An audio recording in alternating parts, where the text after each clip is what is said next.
বন্ধুরা, যদি আপনিও রাত্রে লুকিয়ে লুকিয়ে ওই সমস্ত কাজ করে থাকেন কিংবা দিন রাত নিজের মোবাইলে খারাপ খারাপ জিনিস দেখে নিজের সমস্ত এনার্জি শেষ করে ফেলেছেন, তাহলে ধ্যান দিয়ে শুনুন, আপনার জীবন সম্পূর্ণভাবে বরবাদ হয়ে যেতে পারে। শরীরে দুর্বলতা, চোখের নিচে কালো দাগ, সবসময় ক্লান্ত হয়ে পড়া, না তো চেহারার মধ্যে কোনো চমক আছে, না আছে শরীরের মধ্যে কোনো দম, আর মস্তিষ্ক শুধুমাত্র খারাপ বিচারের আড্ডা হয়ে উঠেছে। যদি আপনি এক্ষুনি না থামেন, তাহলে আগামী দিনে নিজের যৌবন অবস্থাতেই বৃদ্ধ হয়ে পড়বেন। কিন্তু ভয় পাবেন না। এই ভিডিওতে আমি আপনাকে বলতে চলেছি নিজের বীর্যকে বাঁচানো এবং নিজের হারিয়ে যাওয়া ক্ষমতাকে ফিরিয়ে আনার এমন একটি আয়ুর্বেদিক পদ্ধতি, যেটা আপনার শরীরের মধ্যে আবার তেজ, এনার্জি এবং পুরুষত্ব ভরে তুলবে। শুধুমাত্র ভিডিওটিকে সম্পূর্ণ দেখুন, না হলে পরে আফসোস করবেন। তাহলে আসুন শুরু করা যাক। এই কাহিনীটি হলো এক মহান গুরুর, যিনি আয়ুর্বেদের অনেক বড় জ্ঞাতা ছিলেন। হাজার হাজার মানুষ দূর দূরান্ত থেকে তাদের সমস্যা গুরুর কাছে নিয়ে আসতো। কেউ শরীরের দুর্বলতার কারণে চিন্তিত থাকতো, আবার কেউ মানসিক চিন্তায় গ্রস্ত হয়ে থাকতো। সবাই একটাই আশা নিয়ে আসতো আর বলতো যে গুরুদেব আমাকে বাঁচান। আর যেই তার কাছে আসতো, তারা কেউই খালি হাতে ফিরে যেত না। গুরুদেবের বলা সমস্ত পদ্ধতি ছিল আয়ুর্বেদিক। তিনি বলতেন যে সমস্ত রোগ ব্যাধি ও সমস্যার সমাধান এই প্রকৃতি আমাদের দিয়েছে, শুধুমাত্র আমাদের সঠিক উপায় জানা দরকার। এমনই একদিন এক যুবক ওই গুরুর কাছে আসে। তার শরীর ছিল খুবই দুর্বল, চোখের নিচে কালো দাগ পড়ে গিয়েছিল। তার বয়স ছিল প্রায় 23 বছর, কিন্তু তার চাল চলন এমন ছিল যেন একজন 45 বছরের বৃদ্ধ। তার কোমর ঝুঁকে পড়েছিল, শরীরের মধ্যে ক্লান্তির ছাপ ছিল। সে ওই গুরুদেবের চরণে লুটিয়ে পড়ে আর বলে, হে গুরুদেব, আমার জীবন শেষ হয়ে গেছে। আমি অনেক ভুল করেছি। বারবার আমি বীর্য নাশ করে আমার সম্পূর্ণ এনার্জি শেষ করে ফেলেছি। না এখন আমার শরীরের মধ্যে কোনো শক্তি বেঁচে আছে, আর না আছে মাথার মধ্যে শান্তি। হে গুরুদেব, আমি কি করব? আমাকে সাহায্য করুন। গুরুদেব তার দশাকে দেখেন। এরপর তার চেহারা দেখেই তিনি সমস্ত কিছু বুঝে যান। এরপর তিনি বলেন, হে পুত্র, চিন্তা করবে না, তোমার সমস্ত হারিয়ে যাওয়া শক্তি ফিরে আসবে, তোমার বীর্য আবার মজবুত হবে।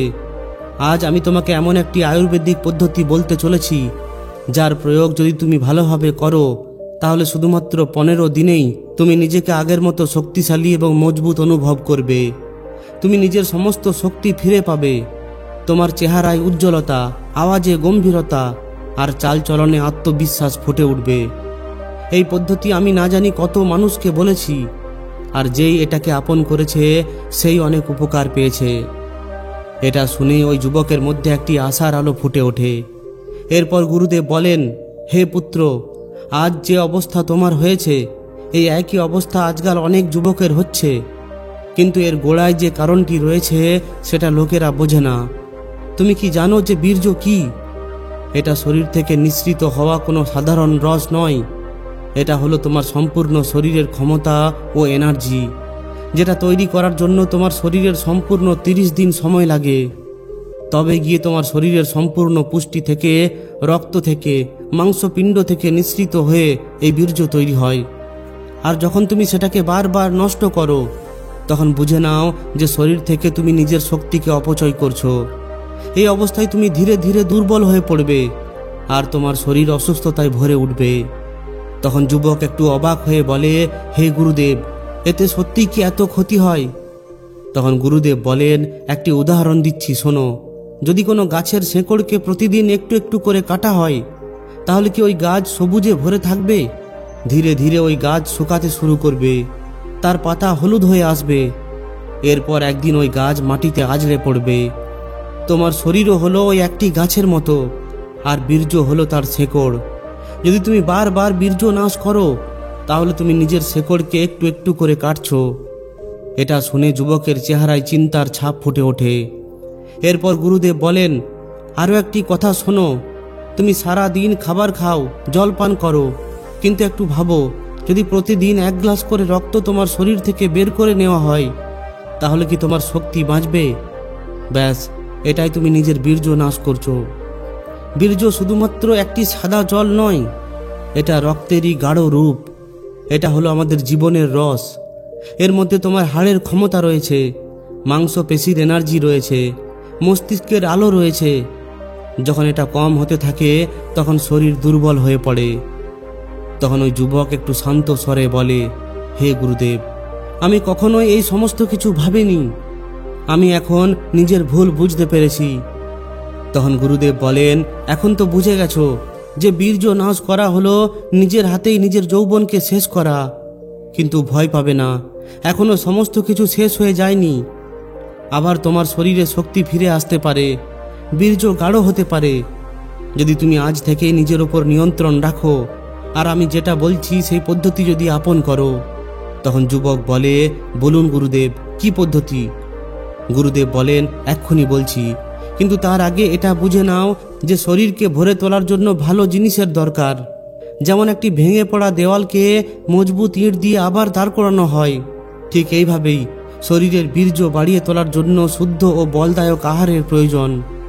এখন শোনো, ওই 5টি জিনিস যার মাধ্যমে তোমার ক্ষমতা আবার ফিরে আসবে, আর শুধুমাত্র 15 দিনেই পার্থক্য নজরে আসবে।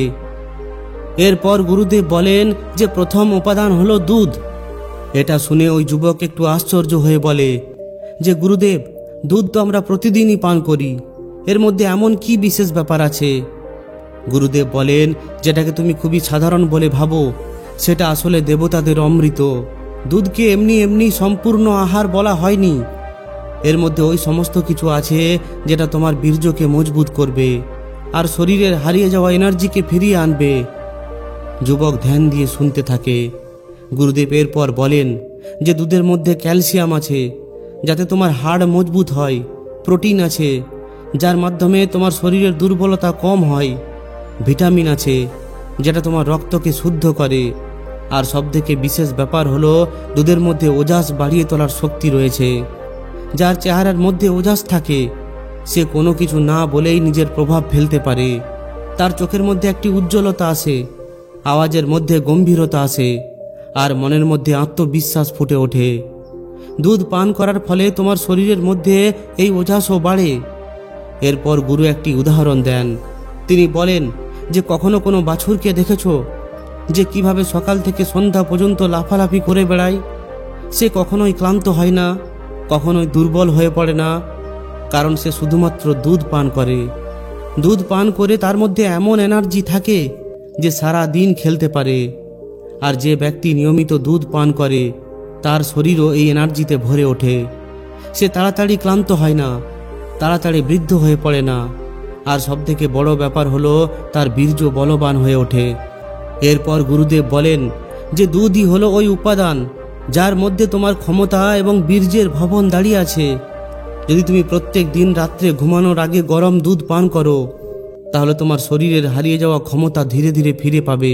তোমার শিরা উপশিরা মজবুত হবে, বীর্য গাঢ় হবে, আর শুধুমাত্র 15 দিনের মধ্যেই তুমি এর পার্থক্য লক্ষ্য করতে পারবে। তখন যুবক একটু উৎসুক হয়ে বলে, হে গুরুদেব, তাহলে এই পদ্ধতিতে দুধকে কিভাবে পান করা উচিত? তখন গুরু বলেন, হে পুত্র, ধৈর্য ধরো, বাকি উপাদানগুলির ব্যাপারে জানার পর তুমি বুঝতে পারবে যে এগুলিকে দুধের সঙ্গে মিশিয়ে কিভাবে অমৃতের সমান ওই পদ্ধতিটি তৈরি করবে। এরপর গুরু ওই যুবককে দ্বিতীয় জিনিসটির ব্যাপারে বলতে গিয়ে বলেন যে বীর্যকে ক্ষমতাশীল এবং গাঢ় তৈরি করার জন্য দ্বিতীয় জিনিসটি হলো বাদাম। বাদাম এমন একটি উপাদান যেটাকে আয়ুর্বেদে বল প্রদানকারী ঔষধ বলা হয়েছে। যে ব্যক্তি প্রতিদিন বাদাম খায় তার শরীরে কখনোই কোনো দুর্বলতা আসে না, তার বীর্য গাঢ় হয়, আর সবথেকে বড় ব্যাপার হলো সে কখনোই দুর্বল হয়ে পড়ে না। তখন ওই যুবক বলে, হে গুরুদেব, কিন্তু আমি তো শুনেছি যে বাদাম ধনী লোকেরা খেয়ে থাকে, তাহলে গরিবেরা কি করবে? গুরুদেব বলেন, হ্যাঁ, এটা তো লোকেদের ভুল। বাদাম শুধুমাত্র ধনী লোকেদের শখের জিনিস নয়, এটা গরিবদের ঔষধি। যদি তুমি প্রত্যেক দিন 4 থেকে 5টি বাদাম ভিজিয়ে খাও তাহলে সেটা তোমার শরীরকে ততটাই শক্তি প্রদান করবে যতটা একটি অনেক দামি মেডিসিন দিতে পারে না। এরপর গুরু বলেন যে বীর্য নাশের কারণে তোমার বীর্য পাতলা হয়ে গেছে, আর যদি বীর্য পাতলা হয়ে পড়ে তাহলে আমাদের শরীর ভেতর থেকে দুর্বল হয়ে পড়ে। কিন্তু যখন তুমি বাদাম খাওয়া শুরু করো তখন বাদামের মধ্যে থাকা প্রোটিন, ওমেগা 3 ফ্যাটি অ্যাসিড আর ভিটামিন ই তোমার শিরা উপশিরাকে শক্তি প্রদান করে। বীর্য ধীরে ধীরে গাঢ় হতে থাকে, আর শুধুমাত্র 2-3 দিনের মধ্যেই তুমি অনুভব করতে পারবে যে তুমি অনেক কম দুর্বলতা অনুভব করছো। তোমার চোখের মধ্যে চমক ফিরে আসছে, শরীর হালকা এবং মজবুত বলে মনে হচ্ছে। এখন যুবকের মনের মধ্যে একটি প্রশ্ন ওঠে, আর সে তার মাঝে বলতে শুরু করে, হে গুরুদেব, এটা কি এত তাড়াতাড়ি কাজ করবে? তখন গুরুদেব বলেন, হে পুত্র, তুমি কি দেখেছো যে একজন কৃষক একটি শুকিয়ে যাওয়া জমিতে যখন জল দেয় তখন ওই জমি ধীরে ধীরে কিভাবে আর্দ্রতায় ভরে ওঠে, আর কয়েক ঘন্টার মধ্যেই ওই শুষ্কতা শেষ হয়ে যায়? এই বাদামও তোমার শরীরের ওই শুকিয়ে যাওয়া জমিতে জল দেওয়ার মতো। যখনই তুমি এটা খেতে শুরু করবে তখনই তোমার শরীরের মধ্যে বীর্য তৈরি হওয়ার প্রক্রিয়া শুরু হয়ে যাবে, আর শরীর আবার ক্ষমতায় ভরে উঠবে। এরপর গুরু ওই যুবককে বলেন, কিন্তু মনে রাখবে, বাদামকে কখনোই সোজাসুজি খেয়ে ফেলবে না। এটা সারা রাত্রি জলে ভিজিয়ে রাখো, আর সকালে এর ছাল ছাড়িয়ে খাও, কারণ এর ছাল গরম হয়ে থাকে। ছাল ছাড়িয়ে খাওয়ার ফলে বাদাম অমৃত হয়ে ওঠে। এখন ওই যুবক বলে, ঠিক আছে গুরুদেব, বুঝে গেছি যে বাদাম আমাদের ক্ষমতা বাড়ায়, আমাদের বীর্যকে গাঢ় করে, আর 2-3 দিনের মধ্যে এর পার্থক্য লক্ষ্য করা যায়। এরপর গুরুদেব বলেন, তৃতীয় জিনিস যেটা তোমাকে খেতে হবে সেটা হলো খেজুর। এটা তোমার শরীরের জন্য ওই কাজ করবে যেটা একটি মৃতপ্রায় চারাগাছকে বৃষ্টির প্রথম ফোঁটা করে থাকে, নতুন জীবন দেবে। এই খেজুর ছোট হলেও এর গুণ অনেক বিশাল। আয়ুর্বেদে এই খেজুরকে বীর্যবর্ধক বলে বলা হয়েছে, অর্থাৎ বীর্য বাড়িয়ে তোলা এবং শরীরকে বল প্রদান করা। এরপর গুরু ওই যুবককে বলেন, হে পুত্র, যখন শরীরের মধ্যে বীর্য নষ্ট হয়ে যায় তখন দুর্বলতা অনেক ভেতরে ছড়িয়ে পড়ে, চোখ ভেতর দিকে ঢুকে যায়, আর শরীর শুকিয়ে যায়, কোমরে যন্ত্রণা হতে শুরু করে, আর মাংসপেশি ঢিলেঢালা হয়ে পড়ে। কিন্তু খেজুর শরীরের মধ্যে ওই রস ভরিয়ে তোলে যেটা বীর্য পতনের কারণে শুকিয়ে গিয়েছিল।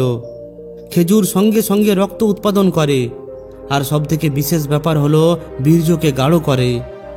গুরুদেব বলেন যে খেজুরের মধ্যে ক্যালসিয়াম, আয়রন, ম্যাগনেসিয়াম এবং প্রাকৃতিক সুগার থাকে। এই সমস্ত কিছু মিলে মিশে তোমার শরীরের সমস্ত দুর্বলতাকে দূর করে। এতে বীর্য তৈরি হওয়ার গতি অনেক দ্রুত হয়ে পড়ে, আর 1 সপ্তাহের মধ্যেই তুমি নিজের এই পার্থক্য লক্ষ্য করতে পারবে। এরপর গুরুদেব ওই খেজুরকে কিভাবে খাওয়া উচিত ওই বিষয়ে বলেন। তিনি বলেন, হে পুত্র, প্রতিদিন সকালে 4 থেকে 5টি খেজুর খাও। এটাকে সকালে দুধের সঙ্গে খাও, কিংবা রাত্রে দুধের সঙ্গে খেজুরকে ভালোভাবে ফুটিয়ে দুধ এবং খেজুরকে একসঙ্গে খাও। এতে বীর্য তৈরি হওয়ার শক্তি 2 গুণ হয়ে ওঠে। কিন্তু একটি জিনিস সবসময় মনে রাখবে, খেজুরের প্রকৃতি খুবই গরম, তাই এটাকে অতিরিক্ত কখনোই খাবে না। 4 থেকে 5টি খেজুরই যথেষ্ট, আর গরমের সময় জল পান করতে থাকবে, না হলে শরীরের মধ্যে গরম বেড়ে যেতে পারে। 7 দিনের মধ্যেই তুমি এর পার্থক্য বুঝতে পারবে। এরপর গুরু ওই যুবককে চতুর্থ জিনিসের ব্যাপারে বলতে গিয়ে বলেন যে চতুর্থ উপাদান হলো দেশি ঘি। এই ঘিকেও আয়ুর্বেদে অমৃতের সমতুল্য বলা হয়েছে। এটা তোমার বীর্যকে মজবুত করতে এবং তোমার হারিয়ে যাওয়া ক্ষমতাকে ফিরিয়ে আনার একমাত্র রামবাণ। শুদ্ধ গরুর ঘি তোমার শরীরের সমস্ত দুর্বল অংশে নতুন জীবন প্রদান করে। যে বীর্য পাতলা হয়ে গেছে, যে দুর্বলতা তোমাকে ঘিরে ফেলেছে, ঘি সেটাকে ভেতর থেকে ভরে তোলে, কারণ ঘিয়ের মধ্যে তেজ এবং বল দুটোই আছে। যে সমস্ত ব্যক্তি ঘি খায় তাদের শিরা উপশিরা মজবুত হয়, আর বীর্য গাঢ় হয়ে অনেক দ্রুত উৎপাদন হয়। এটা শুনে ওই যুবকের মনের মধ্যে একটি প্রশ্ন আছে। সে বলে, গুরুদেব, লোকেরা তো বলে ঘি খেলে শরীর মোটা হয়ে যায়। গুরুদেব একটু হাসেন এবং বলেন যে লোকেরা তো অনেক কিছুই বলে, কিন্তু সত্য এটা হলো যে শুদ্ধ ঘি যদি সঠিক মাত্রায় খাওয়া যায় তাহলে শরীর মোটা হয় না, শরীর মজবুত হয়। যে প্রত্যেক দিন 1 থেকে 2 চামচ ঘি খায় তার জয়েন্টে ব্যথা হয় না, পাচন প্রণালীও মজবুত হয়। তাই হে পুত্র, সকালে জল খাওয়ার সময় রুটিতে ঘি মিশিয়ে খাও, কিংবা রাত্রে ঘুমানোর আগে দুধের সঙ্গে 1 চামচ ঘি মিশিয়ে খেয়ে নাও। 7 দিনের মধ্যেই তুমি নিজের পরিবর্তনকে লক্ষ্য করতে পারবে। এরপর গুরুদেব বলেন যে এখন আমি তোমাকে সর্বশেষ কিন্তু সবথেকে বেশি কার্যকর উপাদানের ব্যাপারে বলতে চলেছি। সেটা হলো মধু, যেটাকে আয়ুর্বেদে সর্ব ঔষধি বলা হয়েছে। তোমার বীর্যকে শক্তিশালী করে তুলতে এবং শরীরকে তৎক্ষণাৎ এনার্জি প্রদান করার এটি একটি সবথেকে মূল্যবান উপাদান। মধু শুধুমাত্র একটি মিষ্টি রস নয়, এটা হলো মৌমাছিদের জীবন উৎসর্গ করা তপস্যা আর প্রকৃতির বরদান। মধু শরীরের মধ্যে গিয়েই সোজাসুজি শিরা উপশিরার মধ্যে কাজ করা শুরু করে দেয়, ক্লান্ত শরীরকে সঙ্গে সঙ্গে এনার্জি প্রদান করে, আর বীর্য তৈরি হওয়ার প্রক্রিয়া দ্রুত হয়ে পড়ে। এর মধ্যে এমন প্রাকৃতিক তথ্য থাকে যেটা মাংসপেশিকে মজবুত করে, পাচনতন্ত্রকে ঠিক রাখে, আর সবথেকে গুরুত্বপূর্ণ শুক্র ধাতু বীর্যকে গাঢ় করে। গুরুদেব আরও বলেন, যখন বীর্য পাতলা হয়ে যায় তখন শরীর ভেতর থেকে খালি বলে মনে হয়। কোমরে যন্ত্রণা, পায়ে ক্লান্তি, মাথা ভারী ভারী হয়ে থাকা, এই সমস্ত কিছুই হলো বীর্য দুর্বল হওয়ার লক্ষণ। কিন্তু মধু এই সমস্ত দুর্বলতাকে গোড়া থেকে শেষ করে দেয়। এটা শরীরের মধ্যে রক্ত সঞ্চারকে দ্রুত করে আর বীর্য পতনের ফলে সেটাকে ক্ষমতায় পরিণত করে। তুমি রোজ সকালে খালি পেটে 1 গ্লাস হালকা গরম জলের সঙ্গে মধু মিশিয়ে খাওয়ার অভ্যাস করো। এরপর পার্থক্যটা দেখো। কিংবা রাত্রেও দুধের সঙ্গে মিশিয়ে এটা খেতে পারো। যদি দুর্বলতা অনেক বেশি থাকে তাহলে বাদাম, খেজুর এবং ঘিকে মধুর সঙ্গে মিশিয়ে খাও। এই উপাদানগুলি তোমাকে 7 দিনের মধ্যে ভেতর থেকে মজবুত করে তুলবে। কিন্তু এখন বাজারে অনেক নকল মধু বিক্রি হয়, তাই সব সময় শুদ্ধ এবং দেশি মধু নেওয়ার চেষ্টা করবে। কখনো গরম জিনিসের মধ্যে মধু মেশাবে না, যেমন গরম দুধ কিংবা গরম চায়ের মধ্যে, কারণ মধু গরম করার ফলে বিষাক্ত হয়ে ওঠে। আর সব সময় মধুকে অনেক কম মাত্রায় নেবে, অতিরিক্ত কোনো জিনিসই সঠিক নয়। এরপর গুরুদেব বলেন, এখন আমি তোমাকে এই 5টি জিনিস দিয়ে তৈরি অমৃত সমান নুস্কার ব্যাপারে বলতে চলেছি, যাতে করে তোমার হারিয়ে যাওয়া শক্তি ফিরে আসবে। সবথেকে প্রথমে 5 থেকে 7টি বাদাম রাত্রে ভিজিয়ে দাও, সকালে তার ছাল ছাড়িয়ে পেশাই করে নাও।